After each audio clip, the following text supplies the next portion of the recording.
आज इकोनॉमिक्स का 5वां चैप्टर मनी स्टार्ट करेंगे। ठीक है, पहले शुरू करने से पहले इसके हिस्ट्री के बारे में जानेंगे कि जो अभी हम लोग करेंसी यूज करते हैं ये कैसे ईजाद हुआ। ठीक है, और सबसे पहले जब ह्यूमन सिविलाइज्ड नहीं था तब कौन सा करेंसी चलता था, ये सब के बारे में आज पढ़ेंगे। जो इंटरेस्टिंग चैप्टर है, ये बहुत ही इंटरेस्टिंग है। तो चलिए पहले शुरुआत करते हैं इसके हिस्ट्री से कि मनी जो हम आज करेंसी यूज कर रहे हैं ये कैसे ईजाद हुआ। ठीक है, तो पहले जब ह्यूमन सिविलाइज्ड नहीं था तो कमोडिटी मनी चलता था। कमोडिटी मतलब कि एक गुड्स के बदले में दूसरा गुड्स यूज किया जाता था। जैसे कि राइस के बदले में गेहूं दे दिया, गेहूं के बदले में राइस दे दिया। हाँ, या फिर राइस के बदले में नमक दे दिया, नमक के बदले में राइस। यही चलता था जिसको हम कहते हैं बार्टर एक्सचेंज। ठीक है, उसी को बोलते हैं बार्टर एक्सचेंज। जो पहले सबसे पहले यही चलता था कि यानी एक कमोडिटी के बदले में दूसरा कमोडिटी। फिर जब ह्यूमन थोड़ा सिविलाइज्ड हुआ तो वो मेटल का यूज करने लगा, यानी एक्सचेंज के बदले में जैसे हुआ सिल्वर हुआ या फिर गोल्ड हुआ। हाँ, इसका यूज करने लगा। लेकिन इससे भी दिक्कत होने लगी आदमी को कि जैसे अब सिल्वर को या गोल्ड को लेकर कहीं चलते थे तो उसमें चोरी की दिक्कत हो जाती थी। कहीं पे कुछ रास्ते में चोरी हो जाए या फिर कोई और कुछ, और उसको रखने में भी दिक्कत होती थी। ठीक है, तो अब सिल्वर को कैसे रखा जाए, ये उससे जब दिक्कत हुई तो फिर आदमी सोचने लगा। उसके बाद फिर आया पेपर मनी। पेपर मनी का इजाद हुआ जो आज हम यूज करते हैं। ठीक है, पेपर मनी आज यूज करते हैं, इसी को बोलते हैं पेपर मनी, जो आज यूज करते हैं। इसके बाद फिर सिविलाइज्ड होते रहा और आगे आगे फिर अ, कुछ ना कुछ आगे जैसे आया क्रेडिट मनी। जैसे हम आज चेक का यूज करते हैं, इसको बोलते हैं क्रेडिट मनी। इसका भी इजाद हुआ। आगे सिविलाइज्ड होते रहा, फिर प्लास्टिक मनी जैसे हम डेबिट कार्ड यूज करते हैं, क्रेडिट कार्ड यूज करते हैं, इसको बोलते हैं प्लास्टिक मनी। इसका भी इजाद हुआ।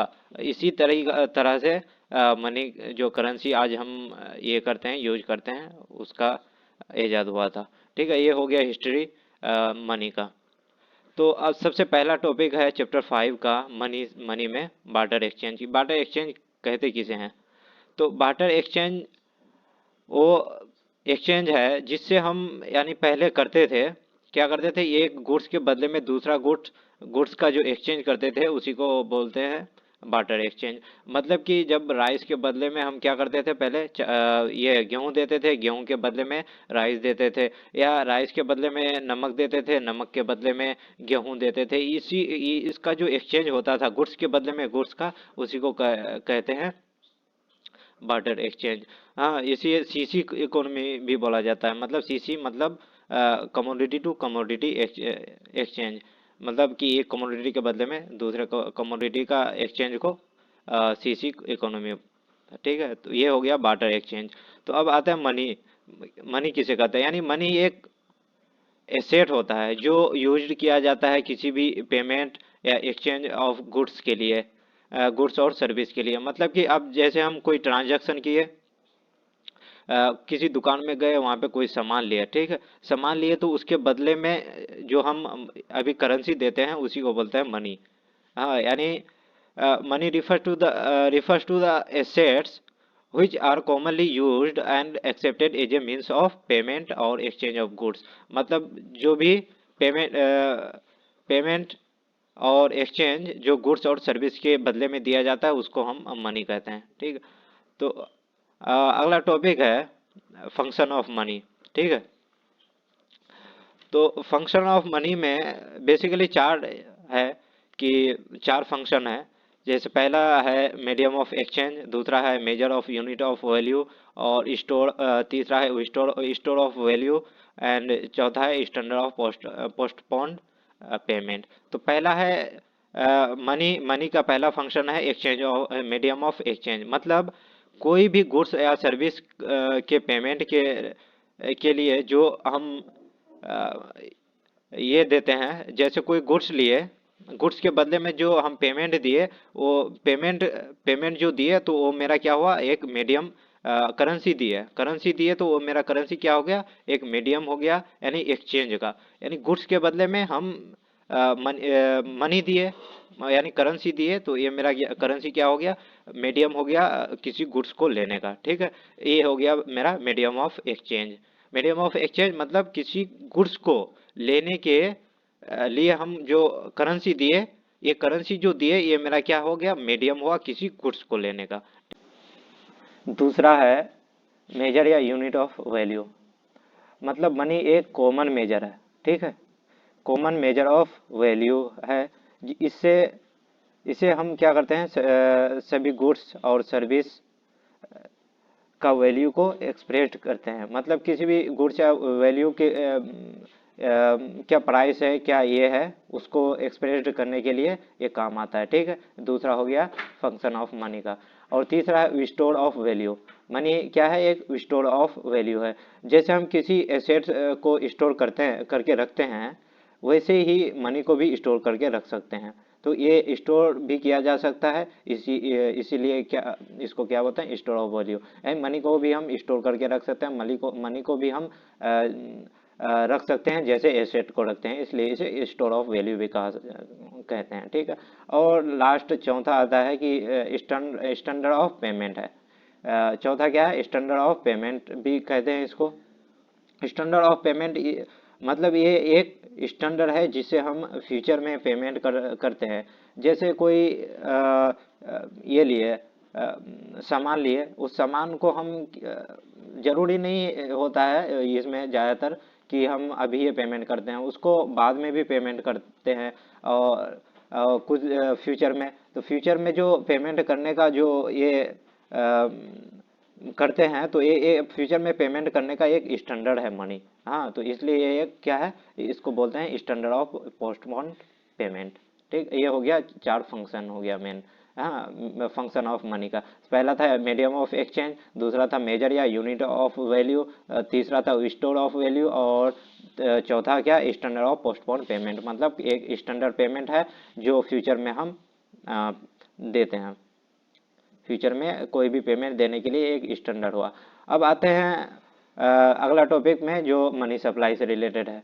मतलब मनी सप्लाई मीन्स जितना भी हम क्वांटिटी ऑफ मनी जो इकोनॉमी में पब्लिक के पास होता है, जिसे एज अ पेमेंट वो यूज कर सकते हैं या स्टोर कर सकते हैं।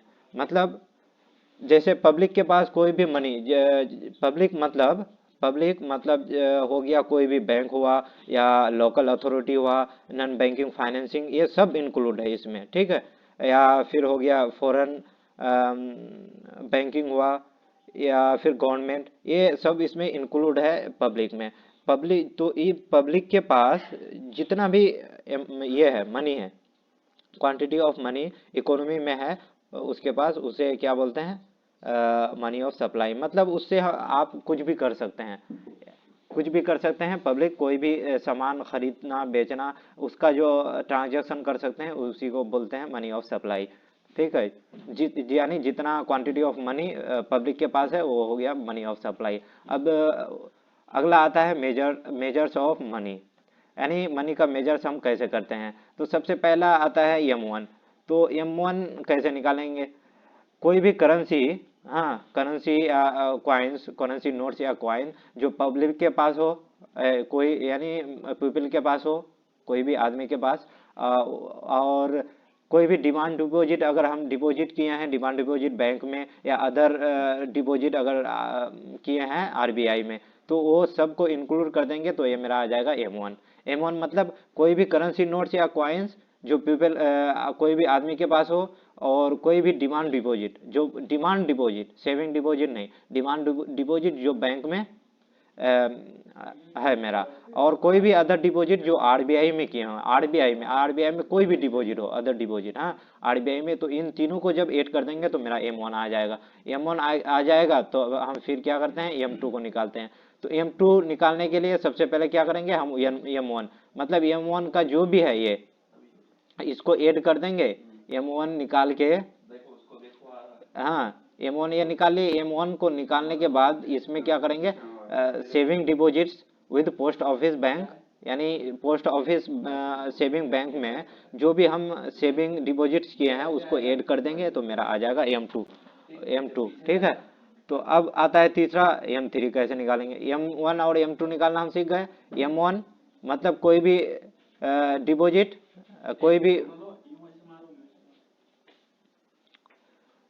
जो पब्लिक पीपल के पास हो, कोई भी करेंसी या कॉइन्स नोट्स। ठीक है। और क्या है दूसरा, कोई भी डिपॉजिट जो डिमांड डिपॉजिट जो बैंक के पास हो, और कोई भी अदर डिपॉजिट जो आरबीआई के पास हो, ये उससे क्या मेरा M1 आ जाता है। और M2, M1 को प्लस करके जब हम कोई भी डिपॉजिट किए हैं सेविंग डिपॉजिट पोस्ट ऑफिस में, उसको ऐड कर देंगे तो मेरा M2 आ जाएगा। और M3, अब तीसरा क्या है, M3 कैसे निकालते हैं, M1 हम निकालना सीख गए कि कोई भी करेंसी या कॉइन्स जो पब्लिक पीपल के पास हो, और डिमांड डिपॉजिट जो बैंक में हो, हाँ, और उसके बाद कोई भी अदर डिपॉजिट जो आरबीआई के पास हो, इन तीनों को हम जब मिला देते थे तो मेरा M1 आ जाता था। तो M1 में जब हम नेट डिपॉजिट विद बैंक जोड़ देंगे, नेट डिपॉजिट मतलब कोई भी नेट डिपॉजिट मतलब कोई भी टर्म डिपॉजिट हुआ, ये हुआ, हाँ, इसको जब नेट करेंगे तो नेट डिपॉजिट मेरा आ जाएगा। तो नेट कोई भी नेट डिपॉजिट को M1 से अगर ऐड कर देंगे तो ये मेरा आ जाएगा M3, ये हुआ। ठीक है। और लास्ट में आता है M4। तो M4 कैसे निकालेंगे, M3 हम निकालना सीख गए थे कि M1 प्लस क्या करते थे, net time deposit with bank. ठीक है, net time deposit with bank, तो M3 आ जाता था मेरा। M3 में जब हम टोटल डिपॉजिट ऐड कर देंगे, जो क्या किए हैं, पोस्ट ऑफिस सेविंग ऑर्गेनाइजेशन में कोई भी डिपॉजिट ये किए हैं, डिपॉजिट किए हैं, तो उसको जब ऐड कर देंगे तो ये मेरा आ जाएगा M4 मतलब M3 और जो भी डिपॉजिट किए हैं सेविंग